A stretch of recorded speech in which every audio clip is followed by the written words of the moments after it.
ಜನವರಿ ತಿಂಗಳಲ್ಲಿ ಬರುವ ಎರಡನೇ ಏಕಾದಶಿ ಪುಷ್ಯಪುತ್ರದ ಏಕಾದಶಿ. ಪುತ್ರದ ಏಕಾದಶಿಯನ್ನು ವರ್ಷಕ್ಕೆ 2 ಬಾರಿ ಆಚರಿಸಲಾಗುತ್ತದೆ. ಮೊದಲನೇ ಏಕಾದಶಿ ಪುಷ್ಯ ಮಾಸದ ಶುಕ್ಲ ಪಕ್ಷದಲ್ಲಿ, ಎರಡನೇ ಏಕಾದಶಿಯು ಶ್ರಾವಣ ಮಾಸದ ಶುಕ್ಲ ಪಕ್ಷದ ಏಕಾದಶಿಯ ದಿನದಂದು ಬರುತ್ತದೆ. ಪುತ್ರದ ಏಕಾದಶಿ ವ್ರತವನ್ನು ಶ್ರದ್ಧಾ ಭಕ್ತಿಯಿಂದ ಆಚರಿಸುವುದರಿಂದ ಲಕ್ಷ್ಮೀನಾರಾಯಣರ ಕೃಪೆಯನ್ನು ಹಾಗೂ ಸಂತಾನ ಭಾಗ್ಯ ಇಲ್ಲದವರು ಉತ್ತಮ ಸಂತಾನ ಭಾಗ್ಯವನ್ನು ಪಡೆದುಕೊಳ್ಳುತ್ತಾರೆ. ಮಕ್ಕಳಿಗೆ ಸಂಬಂಧಿಸಿದ ಎಲ್ಲ ತೊಂದರೆಗಳು ದೂರವಾಗಿ ಇಷ್ಟಾರ್ಥ ಸಿದ್ಧಿಯಾಗುತ್ತದೆ. ಇನ್ನು ಭಗವಾನ್ ಶ್ರೀ ವಿಷ್ಣುವು ಈ ಉಪವಾಸವನ್ನು ಆಚರಿಸುವವರ ಎಲ್ಲ ಇಷ್ಟಾರ್ಥಗಳನ್ನು ಪೂರೈಸುತ್ತಾನೆ. ವ್ರತಧಾರಿಯು ಸಕಲ ಸುಖಗಳನ್ನು ಅನುಭವಿಸಿ ವೈಕುಂಠವನ್ನು ಪಡೆಯುತ್ತಾನೆ ಎಂಬ ನಂಬಿಕೆ. 2024 ಜನವರಿ 21 ಭಾನುವಾರ ಪುತ್ರದ ಏಕಾದಶಿಯನ್ನು ಆಚರಿಸಲಾಗುತ್ತದೆ. ಏಕಾದಶಿಯ ತಿಥಿ ಸಮಯವು ಜನವರಿ 20 ರಾತ್ರಿ 9:17 ಆರಂಭವಾಗಿ ಜನವರಿ 21 ರಾತ್ರಿ 8:56 ಮುಕ್ತಾಯವಾಗುತ್ತದೆ. ಈ ಬಾರಿಯ ಪುತ್ರದ ಏಕಾದಶಿಯು ಅತ್ಯಂತ ಮಂಗಳಕರವಾದ ಯೋಗದಲ್ಲಿದೆ. ಈ ದಿನ ಸರ್ವಾರ್ಥ ಸಿದ್ಧಿಯೋಗ, ಅಮೃತ ಸಿದ್ಧಿಯೋಗ, ಬ್ರಹ್ಮಯೋಗ, ಶುಕ್ಲ ಯೋಗ ಮತ್ತು ತ್ರಿಗ್ರಾಹಿ ಯೋಗಗಳ ಸಂಯೋಜನೆಯು ರೂಪುಗೊಳ್ಳುತ್ತಿದೆ. ಏಕಾದಶಿ ದಿನದಂದು ಉಪವಾಸವನ್ನು ಪ್ರಾರಂಭಿಸಿ ದ್ವಾದಶಿ ತಿಥಿಯ ದಿವಸ ಉಪವಾಸ ಮುಕ್ತಾಯ ಮಾಡಬೇಕು. ಶ್ರೀಕೃಷ್ಣನು ಧರ್ಮರಾಜನಿಗೆ ಪುಷ್ಯ ಮಾಸದ ಶುಕ್ಲ ಪಕ್ಷದ ಏಕಾದಶಿಯನ್ನು ಪುತ್ರದ ಏಕಾದಶಿ ಎಂದು ಕರೆಯುತ್ತಾರೆ ಎಂದು ಹೇಳಿದನಂತೆ.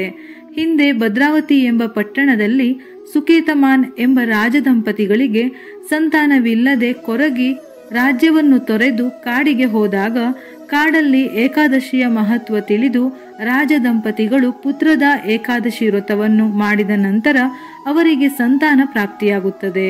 ಹಾಗಾಗಿ ಈ ಏಕಾದಶಿಯು ಸಂತಾನ ಪ್ರಾಪ್ತಿಗಾಗಿ ಮತ್ತು ವಿಶೇಷವಾಗಿ ಇಷ್ಟಾರ್ಥ ಸಿದ್ಧಿಗಾಗಿ ತುಂಬಾನೇ ಮಹತ್ವದ್ದಾಗಿದೆ.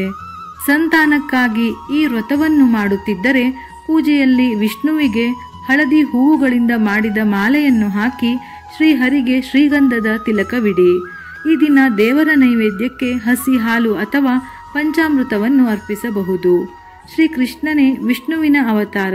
ಪುತ್ರದ ಏಕಾದಶಿ ಎಂದು ಪೂಜೆಯ ಸಮಯದಲ್ಲಿ ಸಂತಾನ ಗೋಪಾಲ ಮಂತ್ರ ಓಂ ದೇವಕೀ ಸುತ ಗೋವಿಂದ ವಾಸುದೇವ ಜಗತ್ಪತೆ ದೇಹಿಮೇ ತನಯಂ ಕೃಷ್ಣ ತ್ವಾಮಹಂ ಶರಣಂ ಗತಃ ಈ ಮಂತ್ರವನ್ನು ಪಠಿಸುವುದರಿಂದ ಉತ್ತಮ ಸಂತಾನ ಪಡೆಯಬಹುದು.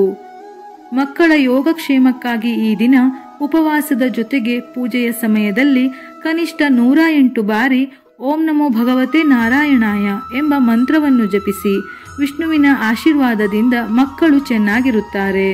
ಇವುಗಳ ಜೊತೆಯಲ್ಲಿ ಆರ್ಥಿಕ ಸಂಕಷ್ಟ ಇರುವವರು ಸಾಲದ ಸಮಸ್ಯೆ ಅಂದರೆ ಋಣ ಬಾಧೆಯ ತೀವ್ರತೆಯನ್ನು ಕಡಿಮೆ ಮಾಡಲು, ಕೊಟ್ಟ ಹಣ ಕೈ ಸೇರಲು, ವ್ಯರ್ಥ ಖರ್ಚು ಕಡಿಮೆ ಮಾಡಲು ಈ ಪುತ್ರದ ಏಕಾದಶಿಯ ದಿನ ವಿಶೇಷವಾಗಿ ನಿಮ್ಮ ಮನೆಯ ದೇವರ ಮನೆಯಲ್ಲಿ ದೀಪಾರಾಧನೆ ಮಾಡಿ. ಓಂ ನಮೋ ಭಗವತೆ ಶ್ರೀಧರಾಯ ಎಂದು 21 ಬಾರಿ ಅಥವಾ 108 ಬಾರಿ ಪಠಿಸಬೇಕು. ಇದರಿಂದ ಸಂತಾನ ಫಲದಲ್ಲಿ ಇರುವಂತಹ ಪ್ರತಿಯೊಂದು ದೋಷಗಳು ನಿವಾರಣೆ ಆಗುತ್ತದೆ. ಪುತ್ರದ ಏಕಾದಶಿಯ ದಿನ ಮನೆಯಲ್ಲಿ ಶ್ರೀ ವಿಷ್ಣು ದೇವರಿಗೆ ಸಂಬಂಧಪಟ್ಟಂತಹ ವಿಗ್ರಹ ಅಥವಾ ಚಿತ್ರಪಟ ಅಥವಾ ಲಕ್ಷ್ಮೀನಾರಾಯಣ ಚಿತ್ರಪಟ ಇದ್ದರೆ ಅದರ ಮುಂದೆ ದೀಪಕ್ಕೆ ಇಂದು ವಿಶಿಷ್ಟವಾಗಿ ಎಳ್ಳಿನ ಎಣ್ಣೆಯ ದೀಪವನ್ನು ಹಚ್ಚಬೇಕು. ದೀಪಕ್ಕೆ ಎಳ್ಳಿನ ಎಣ್ಣೆಯನ್ನು ಹಾಕಿ 6 ಬತ್ತಿಗಳನ್ನು 2 ಬತ್ತಿಗಳಂತೆ ಬಿಡಿ ಬಿಡಿಯಾಗಿ ಇಟ್ಟು ಒಂದೇ ದೀಪದಲ್ಲಿ 3 ದಿಕ್ಕಿಗೆ ದೀಪವನ್ನು ಬೆಳಗಿ ದೀಪಾರಾಧನೆಯನ್ನು ಮಾಡಿದ ನಂತರ ಪಚ್ಚ ಕರ್ಪೂರದಿಂದ ಆರತಿ ಮಾಡಬೇಕು. ಇದರಿಂದ ಸುಖ, ಶಾಂತಿ, ನೆಮ್ಮದಿ ನೆಲೆಸುತ್ತದೆ. ವಿಶೇಷವಾಗಿ ಆ ಕುಟುಂಬವು ಏಳಿಗೆ ಆಗುತ್ತದೆ. ಈ ದಿನ ಯಾರಿಗಾದರೂ ಛತ್ರಿಯನ್ನು ದಾನವಾಗಿ ನೀಡಿದರೆ ಶನಿದೋಷ, ನವಗ್ರಹ ದೋಷ, ಜಾತಕದಲ್ಲಿರುವ ದೋಷಗಳು ನಿವಾರಣೆಯಾಗಿ ಜೀವನದಲ್ಲಿ ಒಳ್ಳೆಯ ಅಭಿವೃದ್ಧಿಯನ್ನು ಕಾಣಬಹುದು. ಇಲ್ಲವಾದರೆ ನಿಮ್ಮ ಶಕ್ತಿಗೆ ಅನುಸಾರವಾಗಿ ದಕ್ಷಿಣೆಯನ್ನು ಅಂದರೆ ಹಣವನ್ನು ಸಹ ದಾನ ಮಾಡಬಹುದು.